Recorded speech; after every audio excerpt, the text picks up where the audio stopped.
Today in the EU, why legal experts are worried about the debate on return hubs. The expulsion and the detention of people is not a matter of political choice. Return hubs are back on the European Parliament's agenda today in Strasbourg.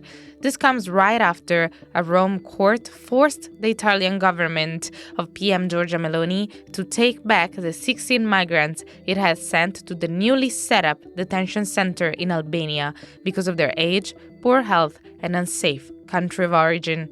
While the country has since changed its primary law in an attempt to override looming court cases, legal experts are worried about the EU's interest in striking similar deals in third countries.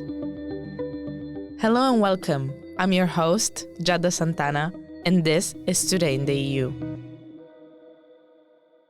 Today, I'm joined in the studio by Nicoletta Ionta, our politics reporter. Hi, Nico. Hi, Giada. The conversation today in Strasbourg is once again falling on migration and the possibility to include return hubs as part of EU migration politics. This conversation happens right after the Italy-Albania protocol faced a legal pushback.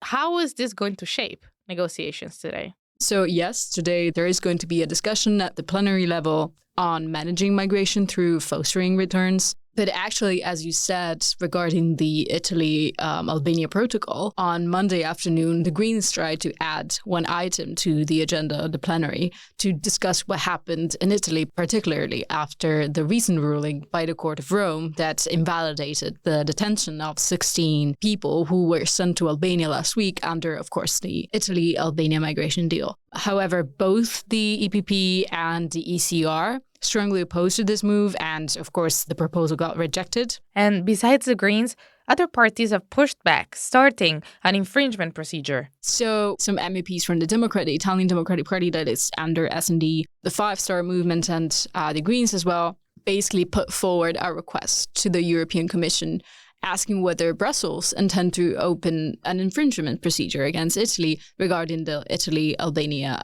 migration deal. And the MEP that is leading this initiative is Cecilia Strada, who's an MEP for Italy, a part of S&D now. I had a chat with her the other day, and she basically said that, there are many, many concerns when it comes to the Italy-Albania deal, and the legal challenges that it presents, they should be addressed. And what they basically asked the Commission is to verify the adherence of this to the laws of the European Union.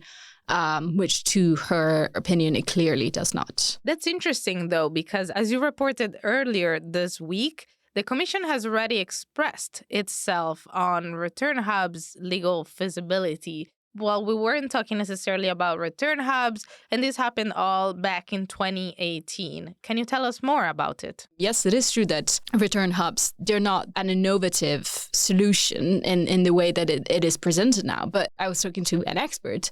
They actually said this is a repackaging of what happened in 2018. And what happened in 2018, as you said, was more like this idea of like disembarkation platforms that was put forward after a European Council in June 2018. In 2018, the European Council called the Commission to explore this development of the concept of regional disembarkation platforms. And what happened is that the Commission published a legal assessment of this. And what did it say? In the legal assessment, basically, the Commission examined the implementation of the disembarkation platforms by fully externalizing basically both the asylum procedure and the return procedures. So this option was deemed problematic back then, as the idea of having basically externally located return centers presented some legal and practical challenges, and there was a high risk of infringing the principle of non-refoulement. It also raised doubts about whether the scenario was in line with EU values at all. And that really seems to ring true, as the first migrants that the Italian government brought to Albania under the Italy-Albania protocol have now returned to Italy after court rulings. What are the specific concerns regarding this protocol? When it comes to the Italy-Albania model, it is very important to recognize that what happened with the ruling of the Court of Rome, it was based on a previous ruling that happened on the 4th by the European Court. What the European Court says is that countries should be entirely safe for them to be considered safe. And so we cannot consider countries safe if they're just partially safe. So the Court of Rome ruled based on this ruling from the European Court, saying that the people that were basically brought to Albania, that were sent to Albania, they didn't come from safe third countries. So it was more like based on this than the entire deal itself. And of course, this presents challenges because we will have to see what happens when a new batch of people is sent to Albania and how the court is going to rule and how the government is going to act. Keep in mind that just on Monday, the Italian government decided to update the list of safe third countries. And what they did is basically they upgraded this list to primary law. So now it is a decree, and the safe third countries list, it is decided by the government, which it was not the case before because it was decided by the Foreign Affairs Ministry. So therefore, we are seeing now this attempt from the Italian government to kind of counter this ruling. And of course, it is yet to be seen what will happen, because it is true that now the list of safe third countries is part of primary law, but that doesn't mean that it cannot be challenged as well. And we will have to see it. And I think it's a situation that is developing, and this is a developing story. So we should definitely keep an eye on the next batch of people sent to Albania and whether, there are going to be reports on the situations in the facilities in Albania, how people will react to it. And also there is much discussion now because if you check the list of these safe third countries, you can see that Egypt is in the list and Tunisia is in the list. And this is causing much discussion in Italy right now. So we will definitely have to see what happens. And to dig deeper into the legal concerns, I talked to Sergio Carrera, Senior Research Fellow and Head of Justice and Home Affairs Unit at SEPS. Hi, Sergio. Hello, good morning. First of all, as an international law expert, what was your reaction to seeing the Italy-Albania protocol finally getting implemented? I received it with sadness and shock because I really thought that the Italian government will have reconsidered the idea to implement such a worst practice when it comes to migration management, that all the experts and people knowing anything about the subject had already foreseen it was going to face enormous legal challenges when it comes to human rights compatibility. So I was really hoping it wouldn't take place. So when it did, I was frankly quite surprised that politics took over the lawfulness of the entire initiative. Indeed, there was backlash. The immigration unit of the Rome court ruled all migrants needed to be returned to Italy, citing that deported migrants' countries of origin could not be deemed safe under European law.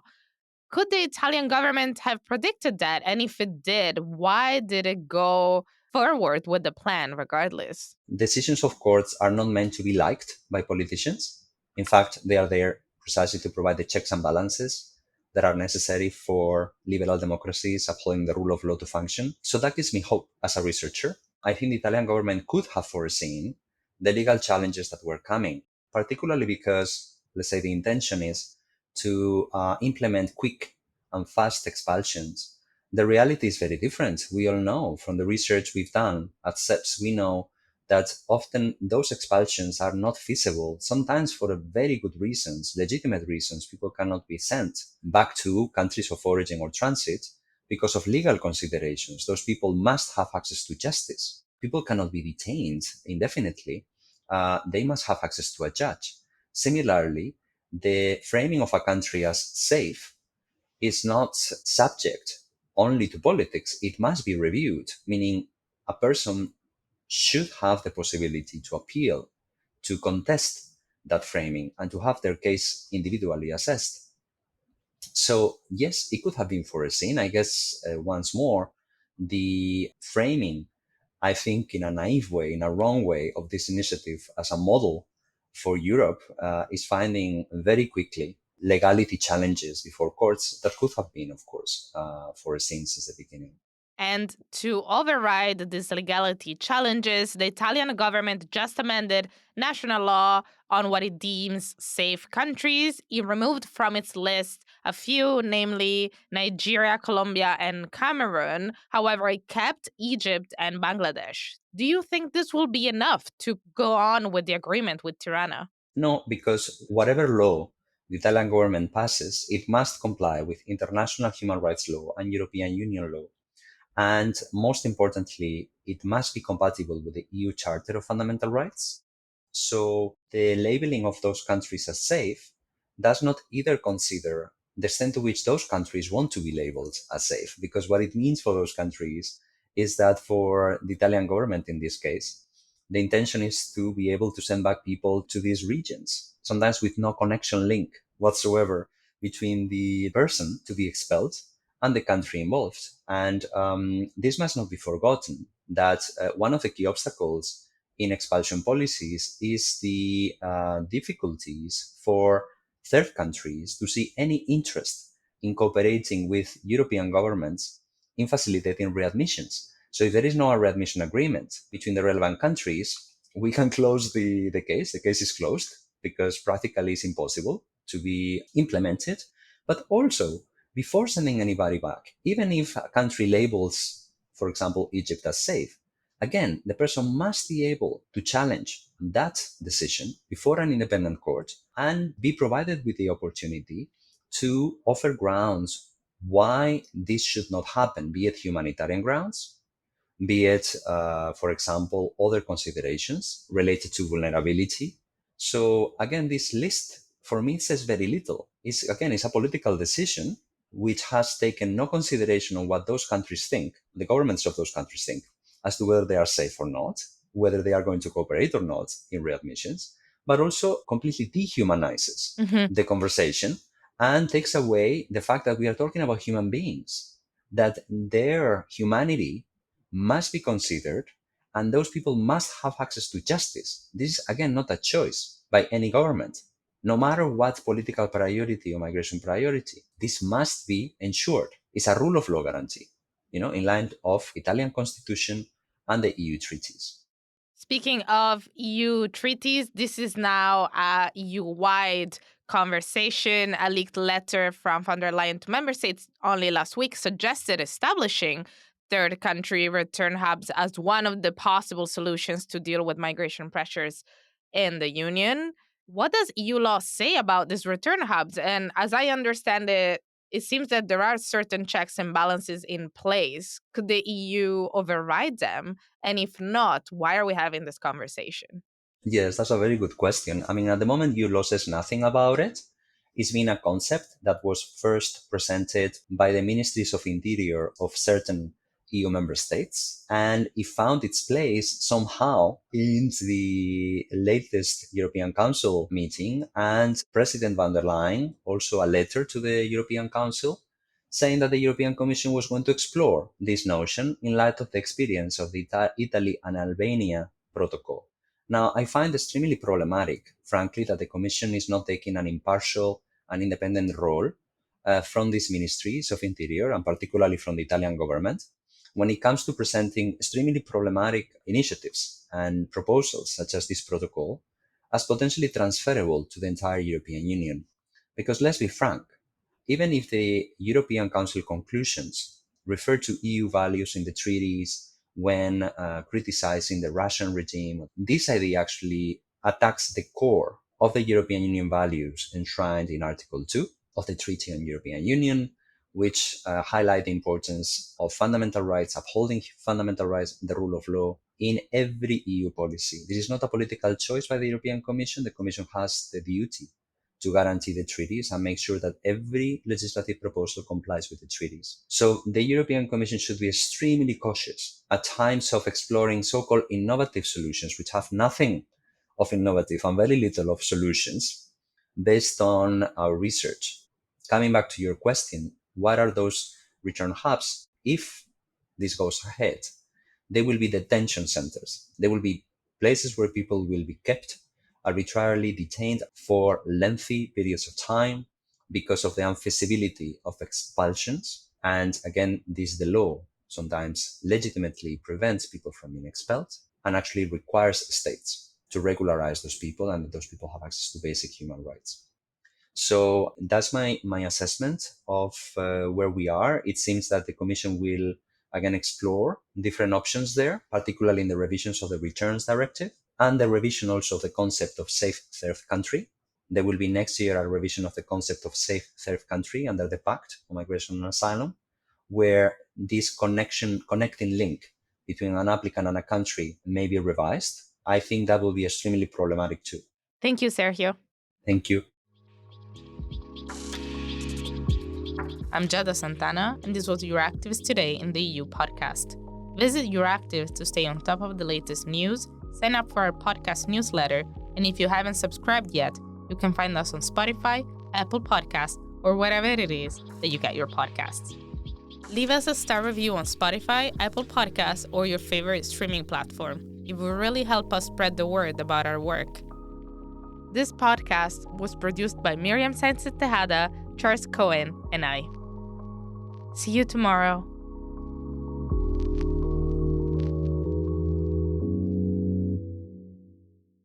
As part of our commitment to accuracy, inclusion, and transparency, Euractiv is part of the Trust Project.